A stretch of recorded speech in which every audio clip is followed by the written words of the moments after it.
Israeli PM ने बीते रविवार को लेबनान में पेजर हमले की जिम्मेदारी ली। ये वही मामला था जिसने हिजबुल्लाह लड़ाकों में दहशत ला दी थी।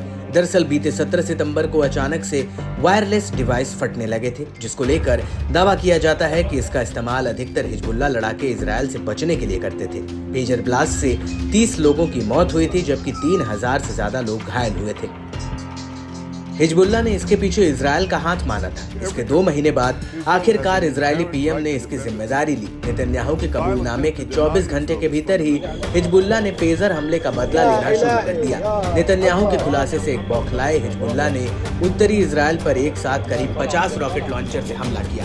अपने शीर्ष नेतृत्व को खोने के बाद हिजबुल्लाह रुकने का नाम नहीं ले रहा है। हिजबुल्लाह ने एक बार फिर इजरायल पर बड़ा हमला किया है। लेबनान की ओर से हुई रॉकेटों की बौछार से इजरायल में हड़कंप मच गया।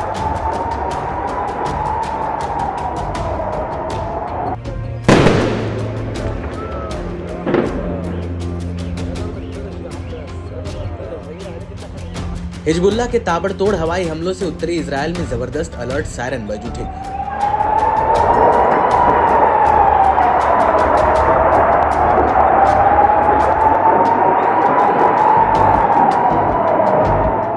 उत्तरी इजरायल की बस्तियों में वापस लौटे लोग जान बचाकर बॉम्ब शेल्टर्स में भागते दिखे। डर और खौफ के साए में जी रहे इजरायलियों के लिए सोमवार किसी बुरे सपने से कम नहीं था, जहां हिजबुल्लाह के एक के बाद एक 50 से ज्यादा रॉकेटों ने जमकर कोहराम मचाया। इससे अलग अलग इलाकों में भारी भरकम नुकसान की आशंका जताई जाने लगी है। इजरायली सुरक्षा बलों ने भी हिजबुल्लाह के हमलों की पुष्टि की है। आईडीएफ ने कहा कि उत्तरी इजरायल के गलील में हिजबुल्लाह की तरफ से करीब 50 रॉकेट लॉन्च किए गए, जिनमें से कुछ को इजरायल के एयर डिफेंस सिस्टम आयरन डोम ने हवा में ही रोक दिया। हमला होते ही उत्तरी इजरायल में इमरजेंसी सायरन बज उठा। आईडीएफ के बयान से इतना साफ है कि कई रॉकेटों को आयरन डोम को भी रोकने में विफल रहा,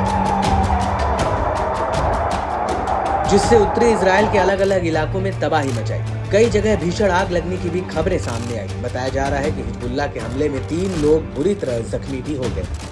टाइम्स ऑफ इजरायल की रिपोर्ट की माने तो हिजबुल्लाह ने 50 रॉकेटों के हमले की जिम्मेदारी ली है।